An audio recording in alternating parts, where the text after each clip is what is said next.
Chapter 38. Cassie. Monday afternoon. Her earbuds are in. She hears nothing but music. Not the squeak of her rubber gloves on the cupboards, not the click of the nozzle as she squirts the door handles, the gloves making her movements clumsy and childlike as she wipes with paper towels. Summertime is on her iPhone, the Janis Joplin version. She still uses the phone for music, and this is one of her favorite songs. She remembers performing it with Beth at Wally's all those years ago. It makes her smile. She misses her old friend. Maybe she can call her from the beach when this is all over. She squirts the cupboard again.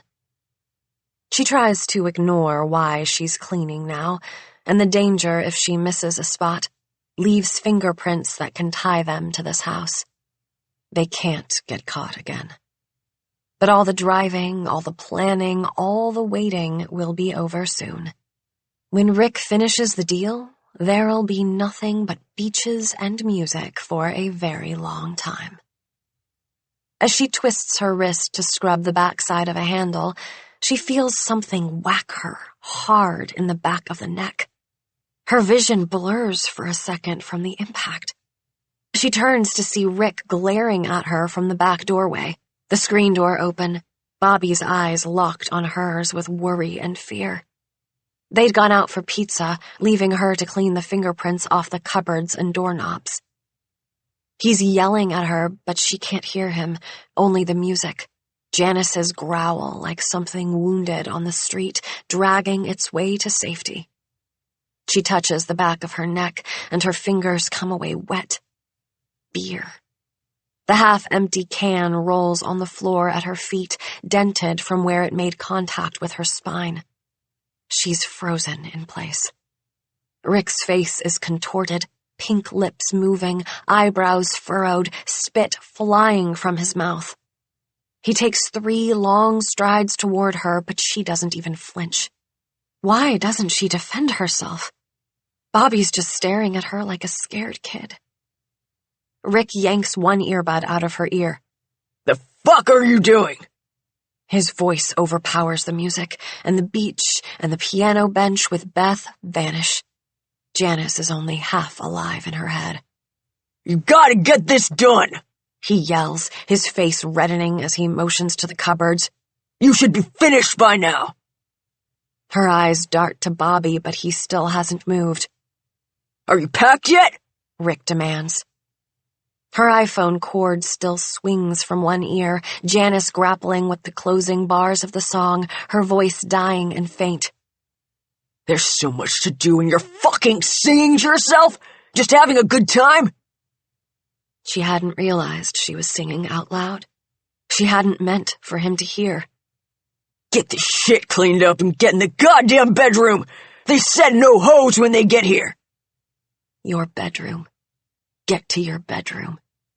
The words hit her like a slap. Before she can move, Rick grabs the cord and yanks the other bud from her ear, pulling the phone from where she's tucked it into her waistband. There's only quiet now.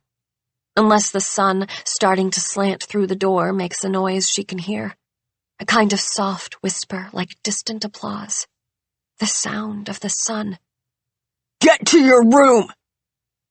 Rick is right up in her face, chin out as he wraps the cord around the iPhone, daring her to stop him. She smells beer on his breath. She could hit him. She should hit him. She should smash his nose into his brain. Summertime. She knows he's got a temper, but he's never hit her before. What the hell is wrong with him? Maybe he's just stressed about the deal tonight, but they all are. That's no excuse. She's not going to take this crap, not from him, not from anyone. As she stands there, not speaking, just glaring at him, her chest heaving, she watches his mood change, anger now replaced by a dim confusion. He knows the truth, that she wants to hurt him and that she could do it, that she may not be able to stop herself from doing it. Poor Bobby's still watching from the doorway, blinking, staring at them both, waiting, as she is waiting, for somebody to get hurt. Rick finally speaks. Did you at least get the suit?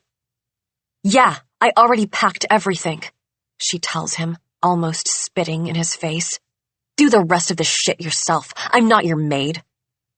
She slams down the Windex bottle and reaches for her cigarettes on the counter. She walks into the backyard, the screen door banging shut behind her. The two men stand in the shadows of the house, staring after her. She drops into the plastic lawn chair, trying to grab a cigarette from the pack. The rubber gloves make her too clumsy. She pulls one off, then the other, but the second one sticks and she has to tug hard. The pressure snaps the leather thong on one of her old bracelets, and wooden beads patter to the dusty ground. Shit! The bracelets are her talismans, her armor. She quickly scoops up the beads, clutching them in one hand, blowing off the dirt. She finally manages to bring the lighter to the tip of her cigarette, inhaling long and hard. She hears Rick stomp farther into the house, slamming things, still swearing because her suitcase isn't packed. She sees Bobby at the screen door, watching her. You okay? He whispers. She forces herself to smile, then shrugs as if it doesn't bother her. She knows Bobby has a crush on her. Rick's even brought it up himself. But she doesn't want him to worry, so she shoves her middle finger at the house, where Rick is still on his tirade. Bobby smiles, relieved, backing into the shadows. Through the screen, she sees him pick up the Windex bottle, squirting the cupboards, wiping quickly. How sweet of him. She hears Rick yelling again and her muscles coil. What's wrong with her lately? She's not like this. She doesn't let anyone treat her this way, especially a man. What's happened to her? Is she losing her mind? She looks down at the dusty beads in her hand, the frayed thong curled like seaweed on a beach. She made the bracelet years ago. She can't even remember when. At first, the hobby was to cover her scars, even though sometimes the bracelets just seem to draw attention to them. She remembers Beth asking about how she got them. You're not afraid of anything, are you? She's been thinking about Beth so much lately. Hey! It's Rick's voice, sharp and cutting. She looks up as he opens the screen door. He's brandishing a handgun, letting her see what it is before he points it at her. He cocks his head, a cruel grin on his face. Come on in, honey. There's still so much work to do. Then he mocks pulling the trigger. Click. Chapter 39. Cassie. Wednesday afternoon. Her hand trembles as she grips the gun, holding it down at her side, beside the chair. But she's ready to fire if she has to, her finger hovering over the trigger. Through the narrow slats of the fencing, she sees a tall figure approach from the driveway. The gate opens. Her wrist relaxes when a man with silver hair, wearing a yellow golf shirt, steps into the yard, carrying a manila envelope. She carefully slides the gun beneath the beach towel before he can see it. He freezes when he notices her in her bra and panties, lounging in the sun. Hi there. She stands up, putting on her robe, aware the movement emphasizes her bust, as he stares at her, his jaw agape. Male attention is another dependable drug. With the envelope in his hand, she assumes he's some kind of messenger. Can I help you? I must be at the wrong address, he says, backing out of the yard. No, wait a minute. She runs after him, following him to the gate. He's already opening the door of a gold-toned Cadillac, but she stops, leaning out. Are you looking for Beth or Jay?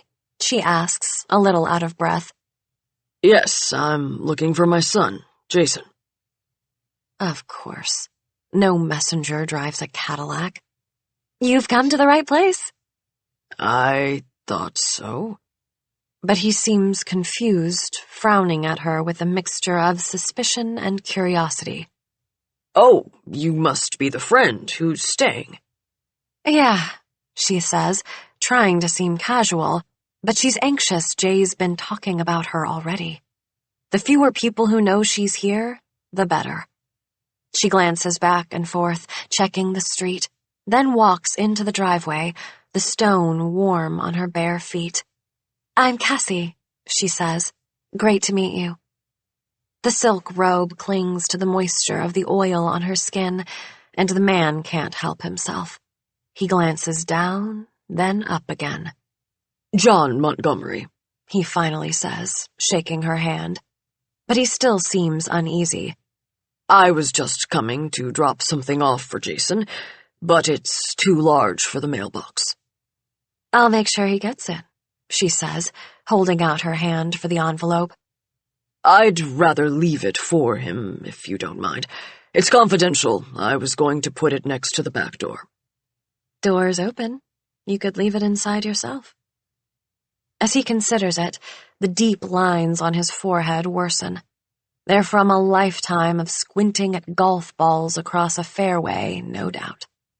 Judging from the expensive car and the big gold watch, the Montgomery clan has money. She wonders why the yard here is so overgrown then. Something deeper is going on in this family. Maybe I'll do that, he says in a decisive way, as if he's come up with the idea himself. She smiles her most unassuming smile. Fab, this way. She walks into the backyard ahead of him, the gate shutting behind them. Just leave it in there, she says, pointing to the door. John gives a nervous smile before disappearing into the shadows of the house.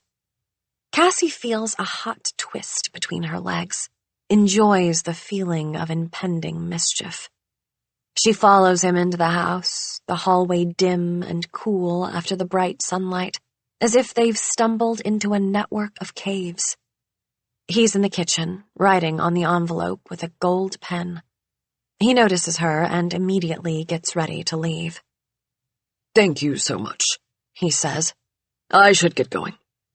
Aw, do you have to go? Cassie asks, though she knows it's a trick question. This man's ego is bound to be huge, probably bigger than his son's, and nobody like that wants anyone to think he has to do anything. It's an easy trap, and he doesn't know how to answer. How about a drink? I was just having another one, she says, going to the bar. He glances at his watch. I don't think so. Oh, please. Nobody's here, and I hate partying alone. Just one? He looks toward the back door, then at her, uncertain. All right, fine. Thank you. Scotch? Vodka? Scotch and soda, if you have it. Sure thing. Go on out. I'll bring it to you. He seems eager to leave the room. She doesn't bother looking for soda. Instead, she pours 2 generous doubles. She sees the envelope on the kitchen counter and quickly checks it. It's sealed with a confidential sticker glued to the flap.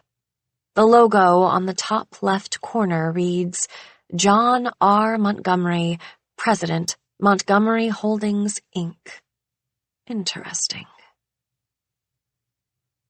When she gets outside, Jay's father is inspecting the dusty barbecue. He accidentally knocks over the bottle of charcoal lighter, then sets it upright again. Cassie smiles and hands him his drink. Thank you. He waits to sit down until she does.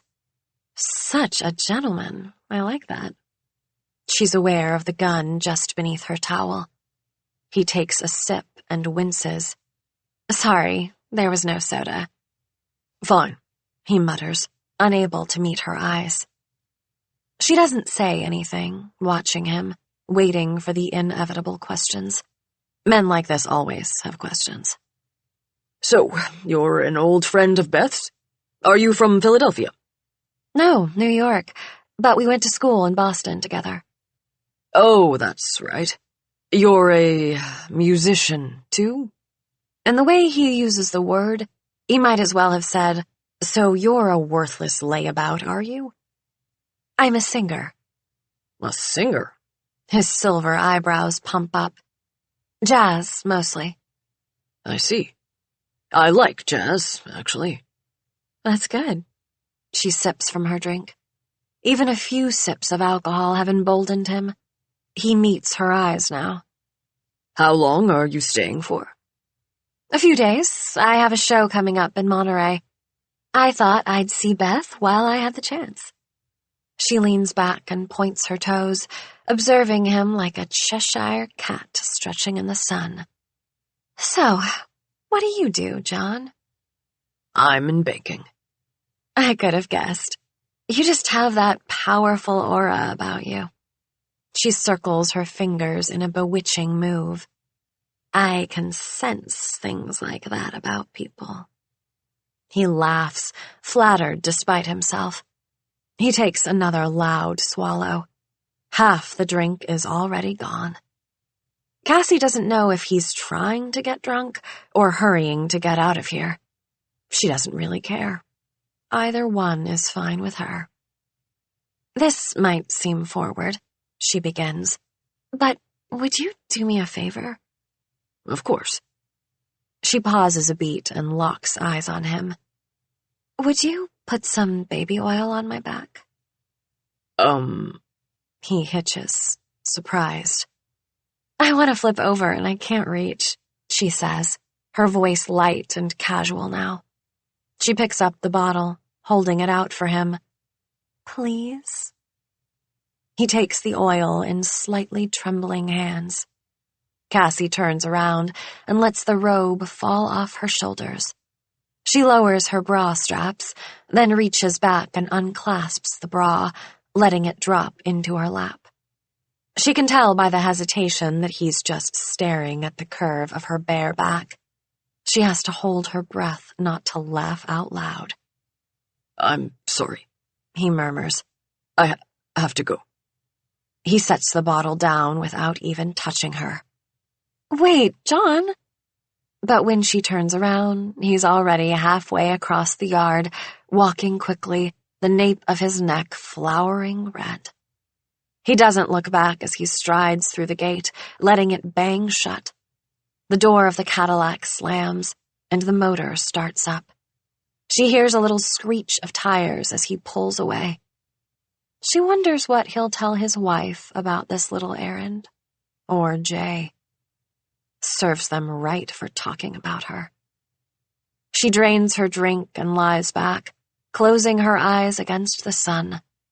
But the yard is even quieter, even emptier than before.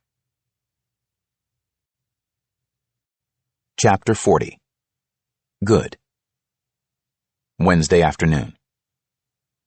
"I didn't want to touch it," says the woman, shuddering in distaste. She's in her mid-40s, wearing yoga gear, her frizzy hair up in a high ponytail. She holds a small Yorkshire Terrier in her arms, a rhinestone leash hanging loose. According to her 911 call, the dog found something suspicious on the street. "When he pulled it out, it scared me. There's so much blood. It looked like someone was murdered." "Thanks for calling it in," Good says. "Looks like you got a little canine officer in training here." He lets the dog sniff his hand, then scratches its head. "If you could just give Detective Dawes your statement, you'll be free to go." "Right this way, please," Dawes says, leading her to a cruiser parked down the block where officers hold back a few onlookers. Good slips on black latex gloves and crouches down to examine what appears to be a pile of garbage on the sidewalk next to a string of newspaper boxes. But it's not garbage. It's someone's home. A tangled mess of blankets, used clothes, old shoes, and plastic bags full of empty wine bottles and beer cans. A large piece of cardboard, acting as a lean-to, is scrawled with black marker. "Anything helps. God bless." Next to the mess is a crumpled pile of striped cotton, covered in so much blood the pattern is almost obscured. The sheet was found less than 3 miles from the shootings, and the officer who responded to the woman's call about it had been one of a dozen uniforms at the rental house that night. She recognized the distinctive striped pattern of the fabric and called good, almost embarrassed to be bothering him over bedding. But her hunch had been right. It isn't a fancy Egyptian cotton sheet either, but faded and threadbare, like the one at the house. It appears to be an exact match, and it explains why the heavy trail of blood that led to the bedroom had stopped there. Clearly, someone had used this sheet to staunch a severe wound. Good remembers that big blood stain in front of the couch in Lawrence Heights.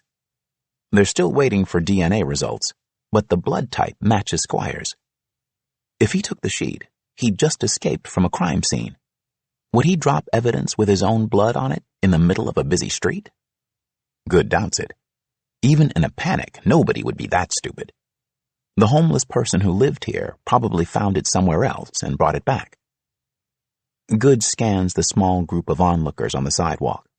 There's no sign of anyone who might call this place home, but maybe Squires is in the crowd somewhere, watching, hiding in plain sight. But then he sees something else that gets his attention. Across the street is a drugstore, with dumpsters lined up along one side.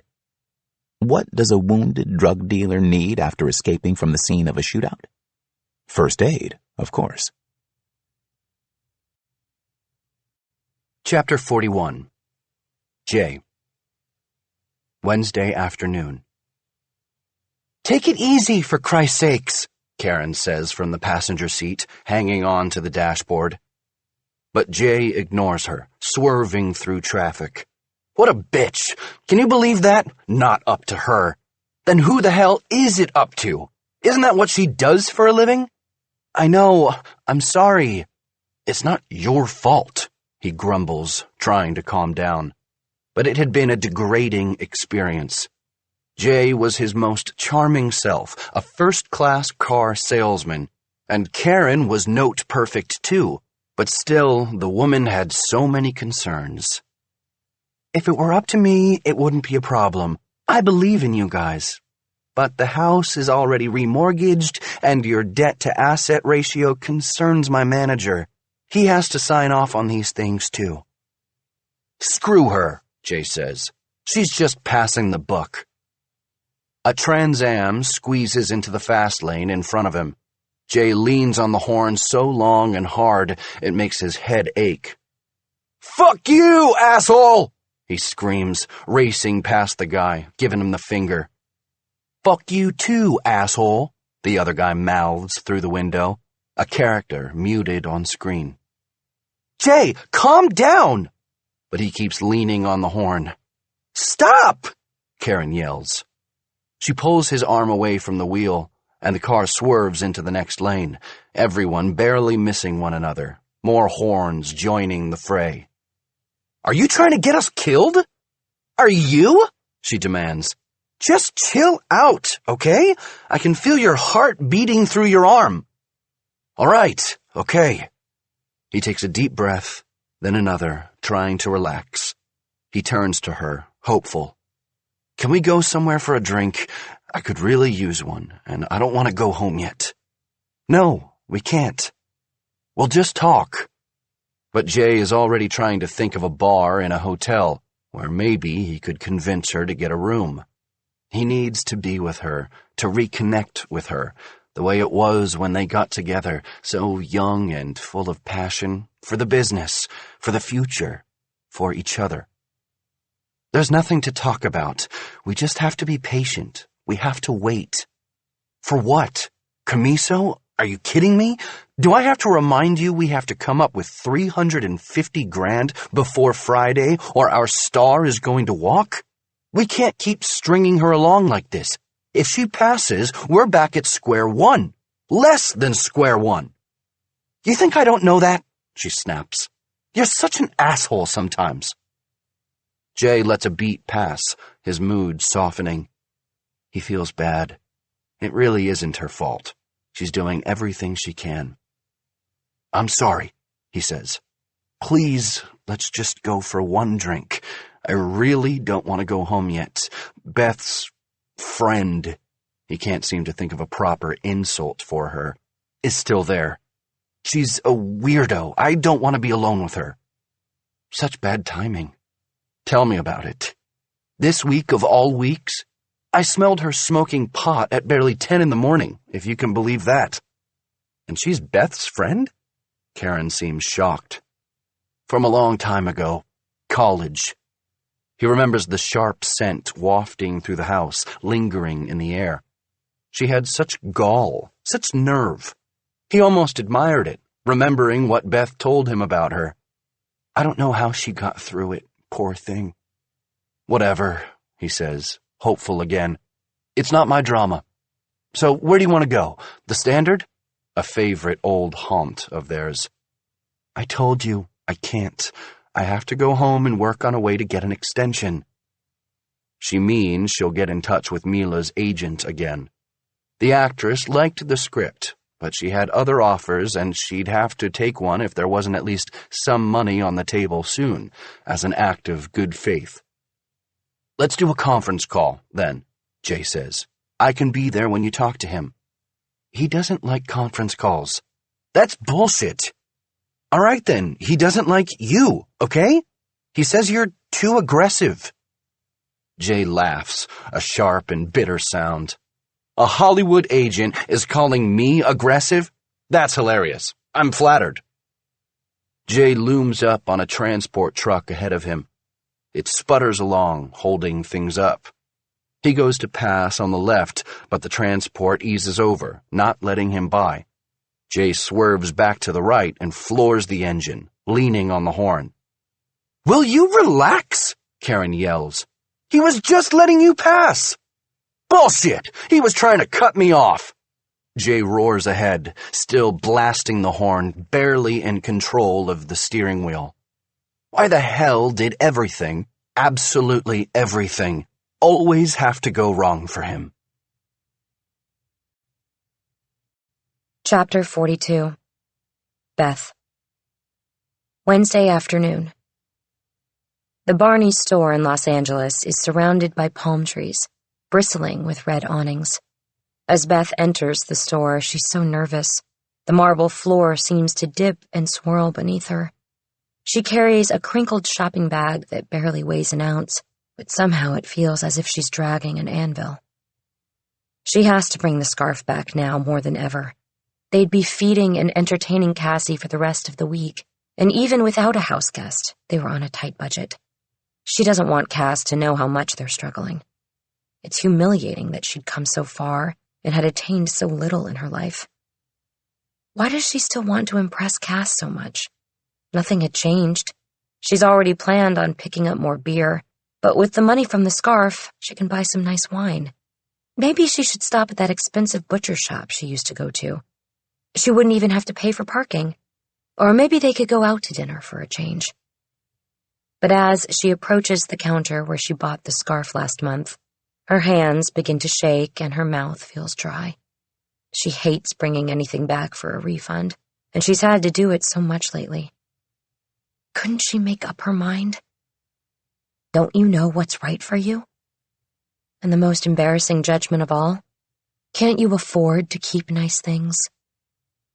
Behind the counter, she recognizes the sleek brunette who waited on her. She'd just been browsing at the time, something to do on her lunch hour, fantasizing, pretending she could afford any of the pretty things on display. But the woman had been so adamant about the scarf. That really brings out the blue in your eyes. Beth felt roped into buying it. She approaches the counter, each step requiring great effort. The girl looks up, smiling. May I help? Oh, hello. Nice to see you again. She's surprised the woman remembers her. People rarely seem to. Hello, she says, smiling, then pretends to peruse the display case, trying to get up the nerve to dig out the scarf. What would she say? It's the wrong size? No, she'd have to admit she couldn't afford it, or otherwise insult this woman's taste. We just got these ones in, says the girl, running her hand along a selection of textured silk. They're going fast. Thanks, but I'm just browsing right now. Of course, take your time.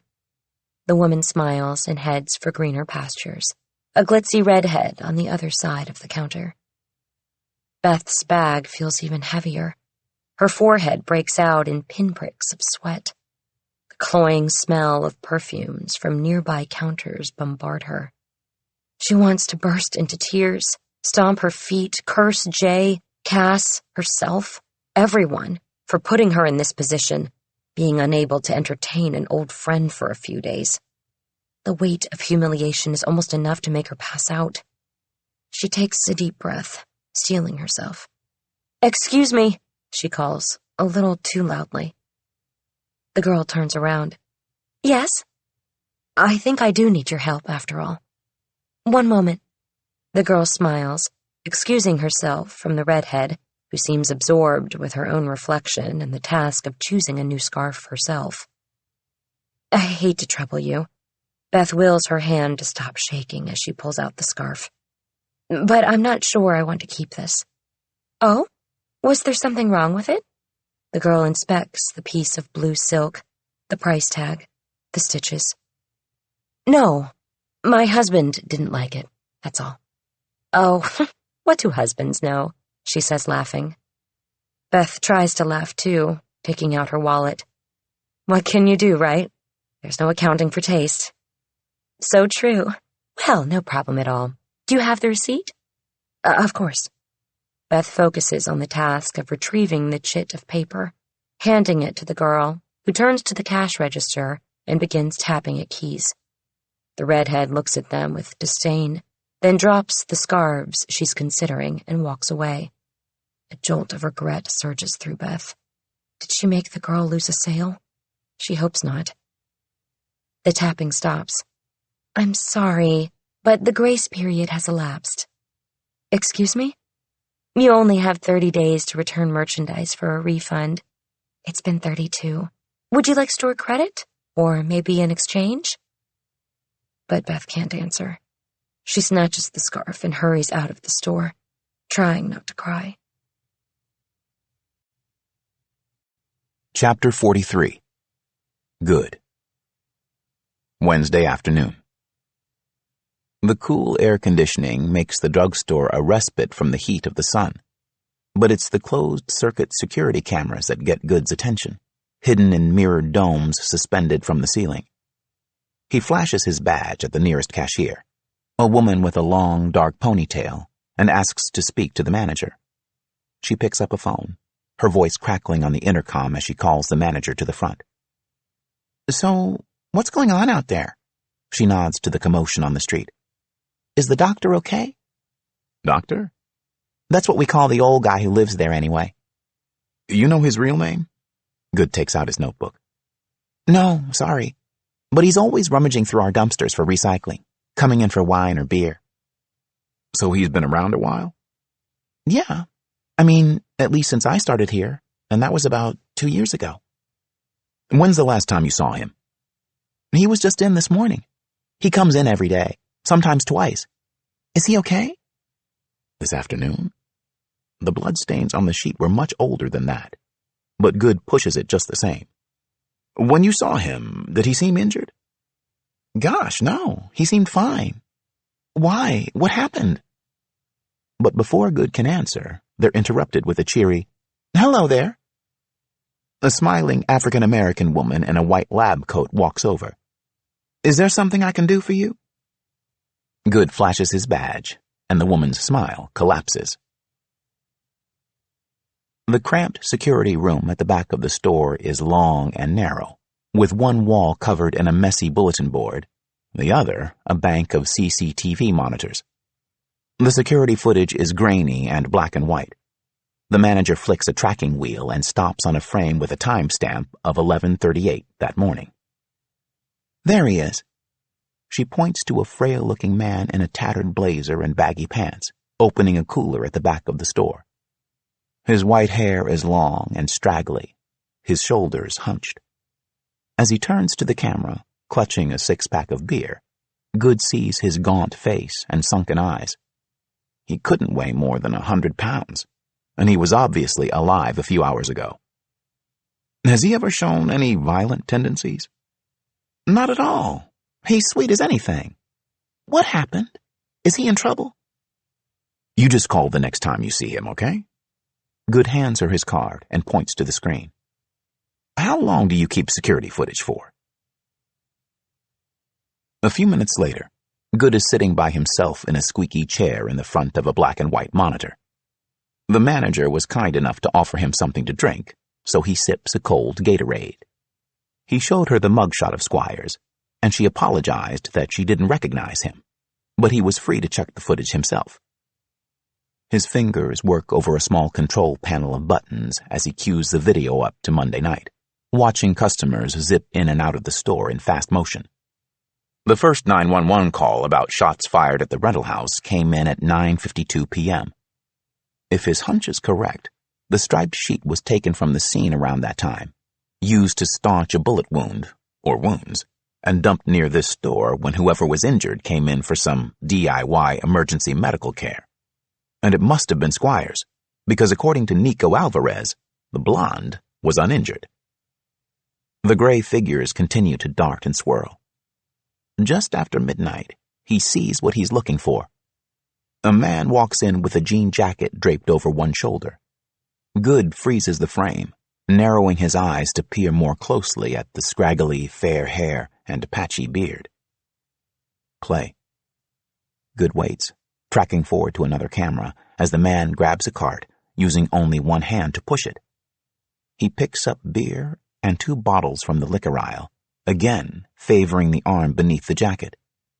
He doesn't look up at the camera, but what convicted felon would? He's wearing a dark t-shirt, and as he turns down the first aid aisle, loading up with supplies, Good gets a better view of his free arm. His biceps and forearm are covered in ink. Tattoos are considered as individual as fingerprints when it comes to identifying suspects, and designs were now kept on file as distinctive features, like scars and birthmarks. He can't get a good look at the tats, but his skin is clearly inked in a full sleeve, like the suspect's.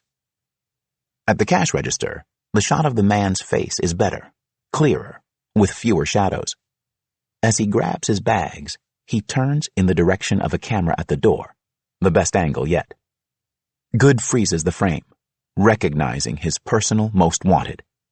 Richard Bradley Squires. Alive. But he's alone, and he's not carrying anything else. He's certainly not dragging $1 million+ in drugs or cash with him. Since nothing was found at the place in Lawrence Heights either, where had Squires hidden everything? If Ogilvy had escaped the house with him, Good assumed, in tracking her down, he'd find Squires too. Was she waiting outside for him, guarding the loot in a vehicle? It's a possibility. But Squires wouldn't have risked coming into the store by himself if he had a partner. Would he? Especially if he was injured. He would have sent Ogilvy in alone and guarded everything himself. Nico Alvarez said the blonde had been on her own. Another consideration is that the pair split up. Was that part of the plan? A mistake? An argument? Alvarez said she had heavy bags with her. Did she have the money? The junk? Would it still end up on the street somehow? Good looks at the photo of Cassandra Ogilvy again. He feels like he's been trudging up a great, jagged ridge of mountain, only to find there's nothing on the other side but more mountains. With 4 men dead, including a fellow officer, and at least 1 killer at large, he's now reduced to watching security footage at a drugstore? Fuck. He's just about to punch the wall, or something else, when his phone beeps with a notification. It's from his captain. He has clearance on Butler's field tapes. Finally. But he has to get back to his desk to access them. He stands up, rushing out of the room so quickly, the chair spins and hits the wall behind him. Chapter 44. Jay. Wednesday evening. Next to sex, video games are one of the few things in the world that help Jay relax. While Beth is at work, he can spend hours on the couch, racing sports cars in exotic countries or shooting terrorists in abandoned bunkers. After such a rough day, all he wanted to do was come home, put his feet up, and kill some bad guys. But he couldn't, because he didn't want to be alone with her. Women usually didn't intimidate him like this, not even beautiful ones. But with Cassie, it's different. It's not just that a part of him wants her. Any man would. He just doesn't trust her. She's up to something. He can feel it. So after he dropped Karen off, he went for a drink at the first bar he could find and texted Beth to let him know when she got home. He sat in the dimness, drinking doubles and flirting with the bartender, who was pretty and busty and uncomplicated. He was attracted to her, and he could tell she was attracted to him. Yet at the same time, he couldn't stop thinking of her. Cassie Ogilvy roused in him sensations he hadn't felt in a very long time. Desire, confusion, anger, frustration. By the time he heard from Beth, he'd finished 2 doubles and 2 beers. When he got home, the girls were in the living room, playing cards on the coffee table, laughing and drinking. "Hey, movie man," Cassie called. The first thing he did was open the fridge for a beer, surprised to see the shelves full of Heineken. Heineken? He hadn't bought that brand in a while. "Hey," he said when Beth came in to refill a bowl of nacho chips. They exchanged a dry peck. "Finally," he whispered, motioning to the fridge. "She contributes a little something to the cause." "Oh, I picked that up after work," she said, seeming preoccupied. Jay was shocked. He didn't think Beth had the nerve to buy beer in the first place, let alone drink it. What the hell was happening to his prim and proper wife? And now, there they are, giggling and chattering right next to him while he lies on the couch trying to play Xbox. They're making so much noise, it's hard to concentrate. They sit on the floor, a deck of cards stacked between them on the coffee table, beer bottles sweating on coasters. Cassie wears a tank top and denim shorts that are so tiny the bottom of her cheeks hang out when she gets up on her knees to lay down a card. Her ass is right there in front of him, and Beth doesn't even notice. Cassie's not wearing a bra either. He can see practically everything. He's repulsed and enticed at the same time. "Change to diamonds!" Cassie exclaims, slapping a card on the table. "Woohoo! Pick up 5! "Damn," Beth complains. "You always got the 5 of diamonds." "I know," Cassie says, sitting back down, finally out of his field of vision. "But guess what?" Beth narrows her eyes and lays down her own card. "Shit! And you always got the 2. The women start laughing, picking up their cards, counting together. 1, 2, 3. Jay grimaces, trying to concentrate, the controller extended as he maneuvers back and forth. 4, 5. Can you guys try and, keep it down a bit, please? But they don't stop counting. 6, 7. Jay heaves a breath of relief when he hears a soft ding from down the hall. "That'll be the dryer," Beth says, standing up. She points a finger at her old friend. "No cheating." Cassie holds up her hands in mock innocence. "Who, me?" "Yeah, you. Keep an eye on her, Jay." He grumbles something. "Want me to help you fold?" Cassie asks. "Ha ha, very funny." Beth shuffles out of the room in her slippers. "It's a joke," Cassie says to Jay. "I never fold things. What's the point? Everything just ends up wrinkled again. Total a waste of time." He just gives her a look. She makes a showy deal of picking up cards and looking at them. "Hey, you're supposed to make sure I don't cheat." "You're a big girl." "What are you so grouchy for?" "Grouchy?" He almost laughs. She has a child's mind. "Yeah, grouchy." She slides back to lean against the couch next to him, her knees up. Bad day? Nothing but lately. Oh, that sucks. You want to tell me about it? Not really. Your loss. She watches the game for a bit. You're pretty good at that. You play with yourself every day? He grits his teeth but doesn't answer. She grabs her cigarettes and lights one right beside him. He stops breathing through his nose. Because of the cigarettes? Because of her perfume? He's not sure. But he's glad she's shut up at least, just watching him. Beth never watches him play video games. She thinks it's juvenile. He hears her leave the laundry room and head down the hall to the guest room. On your 6! Cassie suddenly yells. Jay hammers the controller as a horrid monster leaps at him from a purple cliff. He's so distracted he wasn't prepared. I said you're 6! You're 6! Behind you! But his character dies a horrible, bloody death. Oh, too bad. You died. Can I buy you a beer? Cheer you up? Still working on this one. Cassie gets up from the coffee table. Help yourself, though, he says, a note of sarcasm in his voice. Even so, he can't help but glance over as she wiggles into the kitchen. God, she is so damn sexy. Fuck. He waits for the game to reload. One of the things he resents is that he doesn't have the newest version of Xbox. Their tech budget went to upgrading his phone. He hears her fussing about in the kitchen, getting a beer from the fridge. There's suddenly a hollow crash. Shit, Cassie says. He gets up from the couch and hurries into the kitchen to see her limp away from the fridge, her foot bleeding. A broken beer bottle lies in a puddle of foam on the floor. You okay? He asks, surprised he even cares. I don't know. Beth, situation here, he calls down the hall. Be right there, she calls back, but he can tell by her voice she's preoccupied with the laundry. Cassie hobbles to a stool and sits down, pulling her bare foot up. I can't see anything. Can you look? Is it deep? He kneels down in front of her as she lifts her leg so he can see the bottom of her foot. It's a strangely intimate position. He's never been on his knees in front of a woman like this, not without going down on her.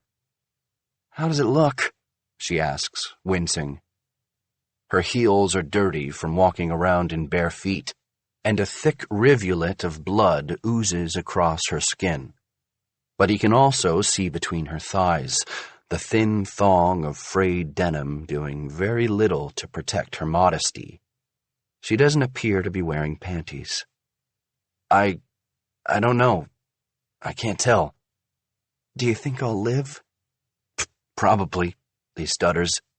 He's wearing shorts, and she rests her uninjured foot on his bare leg. Thanks, Doc, she says with a smile, running her foot up his thigh. Heat floods through his body.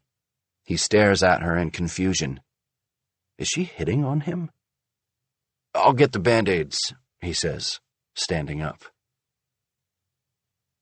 In the bathroom, he opens the medicine cabinet and grabs a box of bandages. As he closes the door, he sees his reflection in the mirror. He stares at himself a moment, his heart still beating hard. Thanks, Doc. He hears Beth go into the kitchen, her voice distant and concerned. Oh no!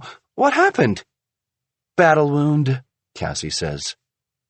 That look in her eye, the feeling of her warm toes on his leg. Was she really flirting with him? Does she flirt with everyone? Good God, what did Beth do, bringing this girl into their house? Only 2 more days, he tells himself. 2 more days. Chapter 45. Good. Wednesday night. Good wears headphones, hunched over his desk. His notebook is open, a burger getting cold in front of him. But he can't eat. He can only listen to the quiet voice of Curtis Butler on the field tapes, the voice of a ghost in his head. Sunday, 1400, MB1, MB2, and I arrive at location 3. Male Black 1 and 2. Jules Williams and Arkell Mitchell. The location was a diner where a quality check would be performed and details of the exchange drawn up for the following evening at the house in Lawrence Heights. MB1 takes table by himself. MB2 and I sit behind him in separate booth. The voice is monotonous, completely without fear or emotion. In such contrast to the laughter Good remembers. Whether in training sessions or grabbing a beer, Butler was always so quick to laugh. 1420, black SUV circles parking lot, stops out front, tags obscured. Most field reports are filed at the end of each day, so there's no information about the day and night of the shooting itself. Butler had no idea what was going to happen to him the next night. He was just doing his job. MC1 and MC2 exit vehicle and enter location. Sit with MB1. Male Caucasian 1 is Squires. MC2 is the Kurt Cobain lookalike, Robert Hackett. Observed FC1 in driver's seat of vehicle, waiting outside. Blonde, late 20s. She lit a cigarette and watched the building. There she is again. That blonde in the center of all of this. It has to be Ogilvy. The problem is, he doesn't know if he's getting closer to her or if she's already slipped away.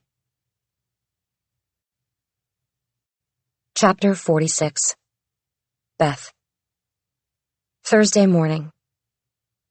Beth wears a robe, her hair up in a towel as she makes coffee, squinting against the bright sunlight. Her head throbs and her stomach roils. She shivers involuntarily. It had been one hell of a night. She and Cassie were up late, holed up in the extra room, talking and laughing and drinking the way they used to in school. Jay had to yell at them to keep it down. But the whole time, Beth was trying to find out more about why her friend was back in her life and what she was really doing in LA. Because she knows Cassie is lying to her about something. Maybe about everything.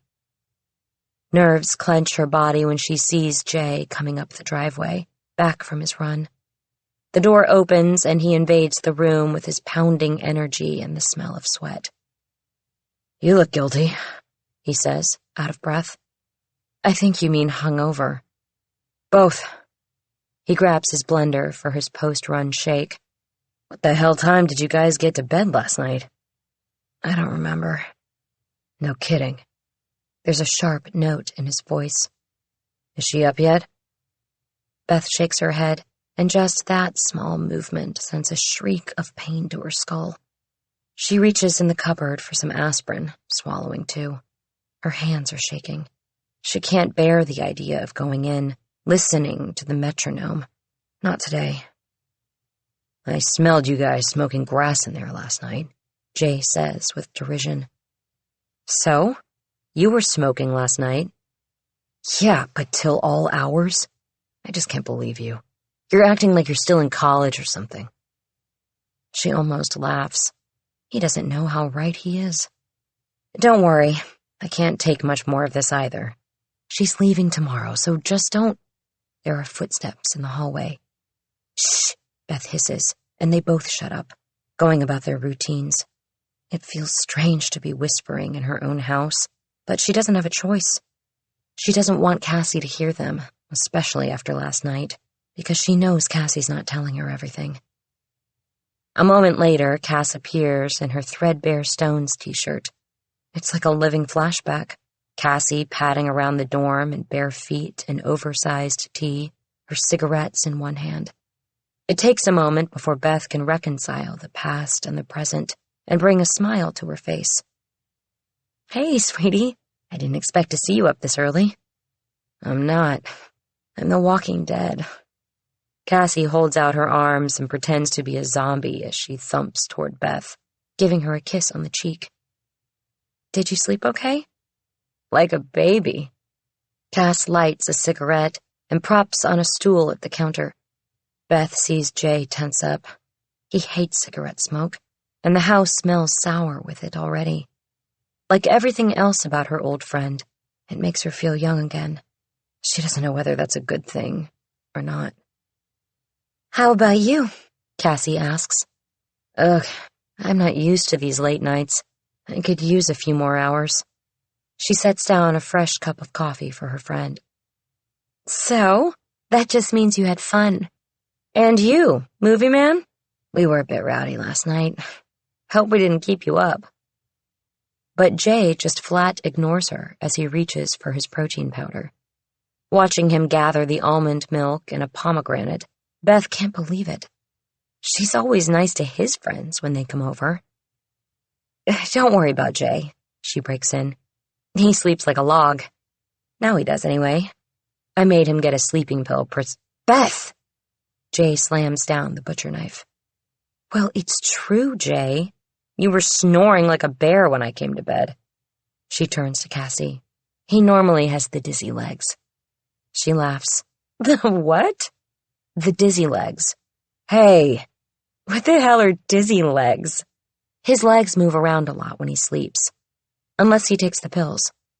Jay stands there, his eyes wide, trying to compute her betrayal. Are you still drunk or something? Oh, Jay, who cares? It's nothing. So? He says sharply. It's personal.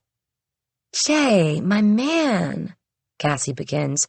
Crystal meth is personal. Crack cocaine? Also personal. But sleeping pills? She shrugs her lips. Not so much. Jay just tosses his blender in the sink with a bang. He stabs the knife back into the wooden block and storms out of the room. Beth winces, waiting to relax until she hears the bedroom door slam shut and the shower turn on. She hasn't seen Jay go without his post-run shake since she met him. Uh-oh, I think he's pissed off. She smiles at Cassie apologetically. Sorry about that. He's just really been stressed lately. I don't blame him. I show up here unannounced, drink all his beer, smoke him out of house and home. He'll get over it, she says, forcing a laugh. She wipes down the counter, looks at her friend, this apparition in her life, and wonders if she should ask. She always used to worry if she should pry into Cassie's life, afraid of what she'd find. I keep forgetting to tell you, she begins, her voice casual. I think some guy called here for you the other night. Cassie freezes. Here? Yeah. I'm sorry I didn't mention it. I guess I was just so caught up with seeing you, I totally forgot. Does that make any sense? Monday night? Like 3 a.m? A guy?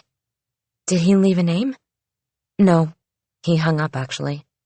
I have no idea who it could be, she says, shrugging. But her knee starts to pump. Could it be that ex of yours? No way. He doesn't know where... Oh, wait. I know. It must be Lily's brother. You gave him this number? Yeah, just in case. Cassie stabs out her cigarette, but her knee still jumps like a piston. That reminds me, I should get in touch with her, just to arrange everything. You mind if I make some calls this morning? Of course not. But when, Cass? When what? When did you give this guy my home number? Couple days ago, I guess? When I knew I'd be coming through town. So Cassie already guessed Beth would let her stay here? She's been planning this all along? As she stares at her friend, there are 1,000 questions she wants to ask. What's going on, Cassie? What are you really doing here? More than anything, she wants to know, why are you lying to me? Because I know you are. Chapter 47. Cassie. Thursday morning. Fuck. Cassie flicks nervously at her lighter until she finally gets a cigarette lit. She inhales deeply, pacing the guest room. It had to have been Rick who called. There's nobody else who knows about her connection to Beth. He must have remembered her name and seen the number in her contacts. But he hasn't found the address yet, thank God. Otherwise, she'd already be dead. Cassie tried doing a reverse lookup on Beth's number herself many times, but could never find a corresponding address. That doesn't mean Rick wouldn't have better luck. If he knows she's here, it's only a matter of time before he tracks her down. She has to get the hell out of here. She hears Beth leave the house and get into her car. She goes to the window, peeking out. Beth glances over, but Cassie shifts into the shadows so she can't be seen. She notices Beth's forehead scored with worry lines as she drives away. Cassie